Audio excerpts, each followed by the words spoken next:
she's actually a lot older than she actually purports to be, which brings a question mark into the birth of Archie and Lilibet. There's a whole period in her life where a lot of the photographs are beginning to surface of her life in the Mediterranean before she even met Harry, and I think there's a lot of engineering that's gone on there that will eventually come out as being the truth. He then, I think, was engineered into a meeting at Soho House with Meghan, and I think there was a lot of engineering went on there. The latest major public opinion survey, marking a historic milestone connected to Queen Elizabeth II, shows one of the clearest pictures in years of how people in the UK feel about the royal family.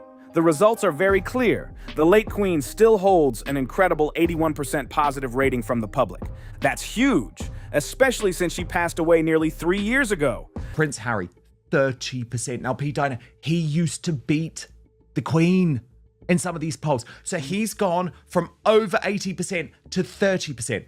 Meghan Markle, 20%. But you could argue, Pete Diner, there is that sort of gulf still between them and Andrew Mountbatten Windsor, who has just a 3% approval rating. By this measure, she remains the most respected figure linked to the monarchy. Diana, Princess of Wales, follows closely with 77%, also very strong even after her passing. Prince William and Catherine stand at 76% and 75%. Their steady public image and behavior have built real trust over time in this new era. Princess Anne holds a solid 70%, showing long-term respect from the public. King Charles comes in at 60%, balancing health struggles and family issues, while still ranking above his late father Philip at 54%. But then things shift fast. Queen Camilla lands at 42%, reflecting ongoing public discomfort tied to past perceptions about her earlier royal role. That image hasn't fully faded for many people. Then the numbers drop sharply. Harry sits at 30%, Meghan at 20%, and Andrew at just 3%. A steep fall that immediately stands out.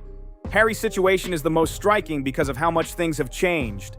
Back in 2018, his approval was over 80%. He was one of the most popular royals, boosted by Diana's legacy, his charm, and military service.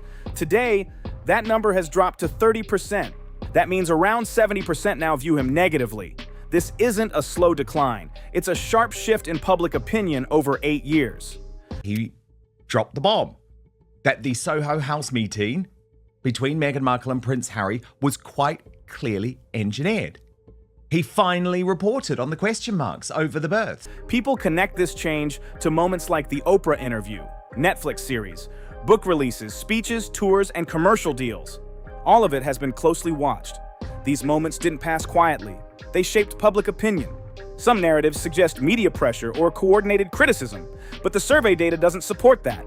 Around 1,700 people across the UK were surveyed using a long-running, reliable method. These aren't random reactions, they're considered opinions. People didn't reach 30% approval because of headlines alone. They reacted to what they've seen over time, and that 70% disapproval reflects years of public judgment. Now, there's also a shift in how the next generation of the monarchy is being presented. A new Fab Four is being discussed: William, Catherine, Edward, and Sophie. This grouping is starting to replace the earlier image that included Harry and Meghan alongside William and Catherine. That earlier Fab Four idea once showed two couples as the future of the monarchy: modern, united, and ready for a new era. But today, that picture looks very different. That Fab Four image ended there, and the institution didn't pause. It moved forward quickly, and new faces stepped into that space. Like I've always said, Dan, it's about learning, and he needs consequences. He needs to feel how what he has done is wrong in order to start changing his ways. And this is what you have to do. You've got to stick it to Harry like this to make him feel the burn. Edward and Sophie naturally filled that gap. During major royal events that week, something interesting happened. The atmosphere, public appearances, and visible family unity created a wave of positive attention. The warmth coming from Buckingham Palace didn't feel forced, and people noticed it quickly, with media picking it up fast. That's how the new Fab Four comparison started gaining traction on its own. The key point here is simple. Harry can see all of this happening online. I do just wonder if the mainstream media are starting to realize there's a story about Meghan Markle and her past that has long not been told. The photos, headlines, and public reactions are all right there in front of him. It gives the sense of the institution moving forward without him, while the public image he once shared is being replaced. And that's where things get more intense. For any real return to that kind of role, it would require full, consistent involvement under the same structure. But that path isn't simple at all. The current situation makes that kind of return complicated, and not everyone would agree on it. In media discussions, one TV appearance also drew attention. Jeff Banks, a longtime TV personality, appeared on GB News and spoke about Meghan Markle. What stood out wasn't just what was said, but that these kinds of comments usually don't stay in mainstream focus. He mentioned claims that the first meeting between Meghan and Harry at Soho House may not have been completely random. He also referenced rumors that have circulated online about Meghan's early life details. However, these are not confirmed facts and remain part of ongoing public debate.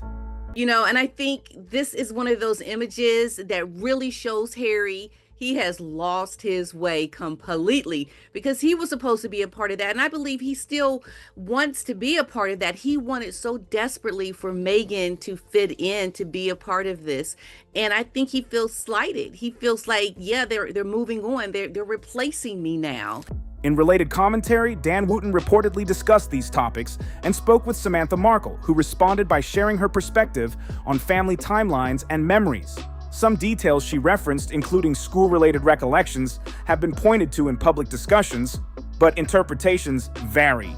The key point is the age claim itself doesn't match publicly available records. The widely documented information shows Samantha Markle was born in 1964 and Meghan Markle in 1981, making a 17-year age difference, not 6. That lines up with official records. And here's what matters most. Even within family commentary that has not always supported Meghan, this specific claim doesn't hold up when checked against the facts. That's why verification is important in situations like this. The Soho House discussion is different, and it's been talked about in various ways online.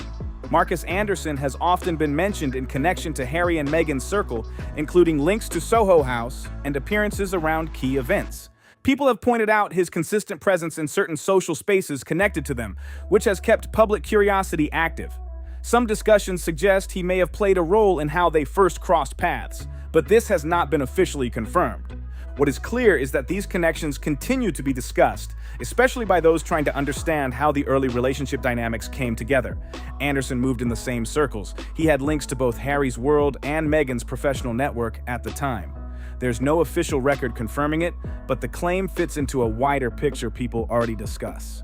Now shifting to another major theme getting attention: financial pressure and personal strain. Commentary, including suggestions from Dan Wooten, points to behind-the-scenes tension and stress linked to their current situation.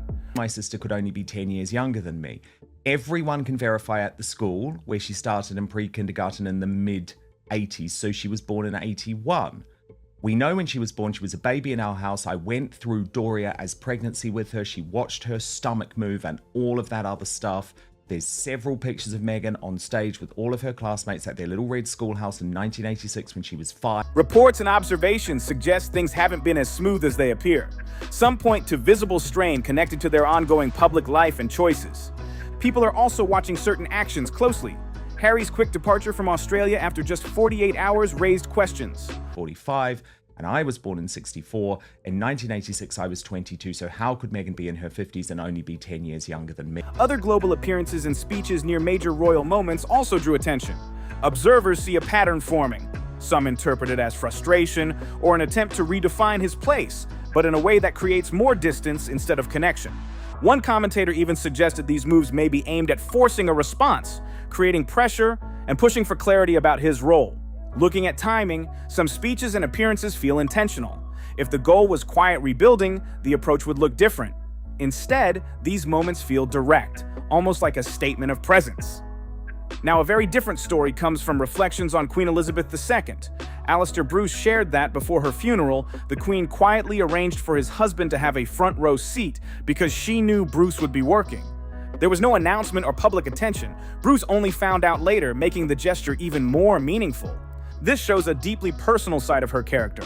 She paid attention to individuals and acted in quiet, thoughtful ways without needing recognition. That position usually is being on a yacht, doing things, to be in rooms with people that are decision makers or who can give you access to power. So it makes a lot of sense that Meghan had a previous life where she was doing the things that she's doing with Harry now that she was doing them before she knew Harry. That's why many people keep returning to this image of her, not just as a public figure, but as someone who showed care through private actions. A press release sent to a lifestyle magazine in Thailand on the same day as the centenary highlighted a contrast in approach. On the other side, Harry reportedly sent flowers to her grave and ensured the media was aware. That difference creates a clear contrast in how respect is shown.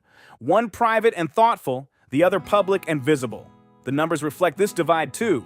The 30% approval rating in the UK isn't random. It reflects public reaction over time. At the same time, the rise of a new Fab Four in media coverage shows where the institution is heading. Then there's the personal story involving Alistair Bruce. That quiet gesture from Queen Elizabeth II is the kind of detail people often point to. Something human, something real, something that didn't need attention to matter. And we know that Jessica Reed-Krause of House and Habit says that she has the receipts, and the Yacht Girl story is something that she has been working on now for years and years. And what I think is most interesting, P. Dinah, is we need to discover who engineered that meeting. Meanwhile, Harry continues international appearances, including speaking at global forums. One speech was even suggested by some commentators to have involved AI assistants, which sparked debate and extra attention. Timing also becomes part of the discussion. While King Charles was preparing for an important international visit, the speech added extra noise around the same period. When moments overlap like that, people notice tension. But the contrast becomes sharper when looking at public perception.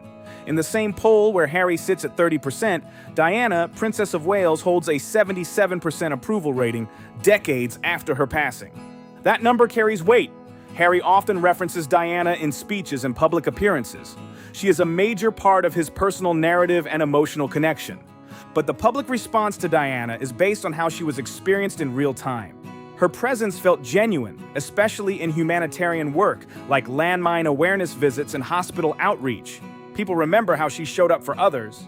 She focused outward on helping and connecting, not on turning her personal life into a public platform. That's what shaped her legacy. So when her name comes up today, comparisons happen naturally, and the difference in perception becomes clear. 77% versus 30%. The numbers tell their own story. Zooming out, the shift toward a new Fab Four reflects a broader direction. William and Catherine are now seen as central figures, with approval ratings of 76% and 75%, showing strong public trust. They represent stability and continuity. Alongside them, Edward and Sophie have maintained steady, low-profile work for years, focused on duty rather than attention. Recently, more attention has been given to their role, with centenary coverage highlighting their consistent presence and commitment. The response has been largely positive. Wait for the saying, P. Dinah, the money is running out. The inheritance from Diana is gone. In 5 years, all of the money is going to be gone. So it's like, you can keep running, Harry. This reflects how the institution is viewed when it feels steady and structured. People doing the work, staying consistent, and building trust over time. For William, Catherine, Edward, and Sophie, the focus remains on service, without turning every moment into media content or personal branding. That approach is increasingly being recognized. The strong approval ratings reflect years of steady effort, not sudden change. That's why the Fab Four idea now feels more natural in coverage. It reflects what the public has been seeing develop over time. And at one point, Harry was part of that exact picture. He was right there, part of that future-facing image. But at some point, he stepped away and things shifted in a very different direction. Obvious. I mean, how do you just jet off right after being with your wife on a tour and being away from your children? Like, this makes no sense. It sounds like he is definitely trying to distance himself from his life in California. There were attempts to recreate that same energy. Carefully staged tours, polished visuals, moments designed to reflect what once worked. But it didn't fully connect because real authenticity can't be recreated on demand. When people feel a genuine connection, it shows. And when something feels overly managed or staged, that shows too. The difference is hard to miss. But as soon as the retreat event was to begin with Meghan, like Harry, when he was there watching her on the stage, he jetted off so quickly. This man does not want to be around her when he doesn't have to be to perform, because that's what it is. He is not in a position to, I think, still stay in this marriage the way it was initially. He's trying to find a new way of living in this marriage. Polling numbers back that up. Higher disapproval levels suggest those later attempts didn't land the same way earlier moments did. Back in 2018, Harry's approval was above 80%. The connection felt natural then, especially during early major overseas appearances. People responded strongly and positively. Fast forward to now, and it sits around 30%. That shift reflects years of different choices, more controlled settings, selective appearances, and events that didn't generate the same public warmth. Some appearances also drew questions. Short visits, exclusive settings, tightly managed access.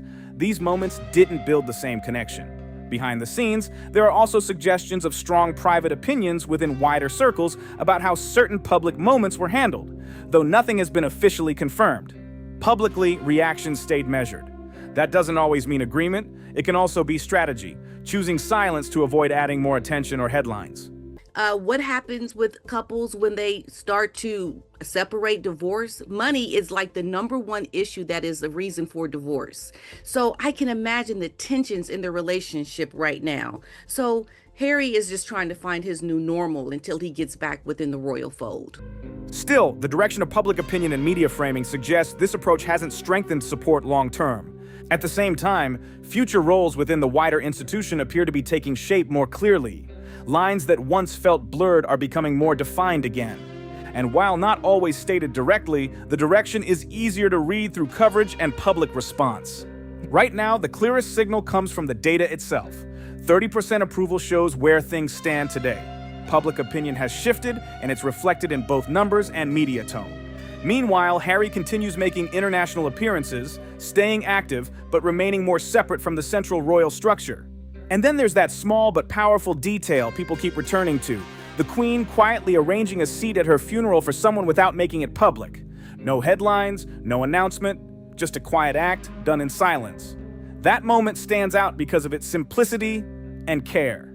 Situations where Harry is just a lost puppy. He just doesn't know whether he's coming or going. I think until he gets concrete answers from the monarchy. For many, it highlights something that feels less visible today: quiet consideration and personal attention without needing recognition. It's not about complex analysis. It's about simple human action, doing something meaningful for someone without turning it into attention. He was right there, part of that future-facing image. But at some point, he stepped away, and everything started to look very different. There were attempts to recreate that same energy: carefully staged tours, polished visuals, and controlled appearances meant to reflect what once worked. But it didn't fully land because authenticity can't be manufactured no matter how many cameras are there. That real connection doesn't come from planning. It comes from intention. She thought about people, acted on it, and never needed to announce it. That's why even years later, the public response remains strong. The 81% approval rating reflects something deeper than headlines. It reflects long-term trust. People may not always explain it, but they feel it, and they remember it. Now the contrast is clear: 81% versus 30%. That gap isn't just a number, it reflects a shift over years. From 2018 to today, something changed, and public opinion moved with it. That difference now shapes how every future moment is viewed. Each new decision either narrows that gap or widens it, because nothing resets. The timeline just builds. Everything remains part of the record: high approval, low approval, central figures rising, and more controlled public appearances. It all sits side by side for comparison. Another detail often mentioned is family gatherings. Actually, Charles, given the controversy surrounding Andrew Mountbatten Windsor, doing very well. 60%, actually above his father, Prince Philip, 54%. One of the clearest signals in public discussion is attendance at key events. In this case, a traditional holiday gathering at Sandringham has not included Harry. That absence stands out because public messaging can sound open or flexible, but actions often speak louder. Not extending an invitation sends a clear signal. It shows where things currently stand, regardless of public statements. There have been reports suggesting interest in reconnecting and being included, but wanting to attend and actually being invited are two different things. Right now, that gap still exists. So while some narratives suggest openness, the reality appears more complicated. Looking ahead, upcoming events and appearances will continue shaping public perception. Each moment adds another layer, all measured against the same numbers. 81% for the late Queen, around 77% for Diana, mid-70s for William and Catherine, and 30% for Harry. Those figures set the context for everything that follows. No future moment will exist in isolation. It will always be compared to what came before. The record continues to build quietly, holding gestures, appearances, and absences alike. And when people look at it, the comparison becomes clear on its own. That's why, in the end, it keeps coming back to those numbers, 81% and 30%. That gap is what people continue to watch unfold. What happens next is already being shaped in real time. Every public appearance, every statement, and every media moment now lands in a much more sensitive environment than before. Because once public opinion settles into a pattern, it doesn't shift easily. It builds layer by layer, based on what people repeatedly see and hear over time. That's why every upcoming event carries extra weight. Even small gestures get analyzed, replayed, and compared to past moments. And in today's media landscape, nothing really disappears anymore. Old interviews, past appearances, and earlier decisions all stay part of the ongoing record. At the same time, the institution continues adjusting in real time. Roles are being reinforced, responsibilities are becoming clearer, and public focus is gradually shifting toward figures seen as more stable and consistent. This creates a constant comparison in the background, not always spoken out loud, but always present in how coverage is framed and how reactions develop. Meanwhile, international appearances and public engagements continue on all sides, each one feeding into the larger narrative people are already forming. And that's what makes this stage different. It's not just about individual events anymore, it's about how every moment fits into a long, already established timeline that the public is actively tracking. Nothing is viewed in isolation now. Everything is connected to what came before, and that connection is what shapes perception moving forward. Got something to say about this? Drop your thoughts in the comments and let's get into it. If this breakdown made you see things differently, hit subscribe so you don't miss what's coming next. Tap that like button and share this with someone who needs to hear it.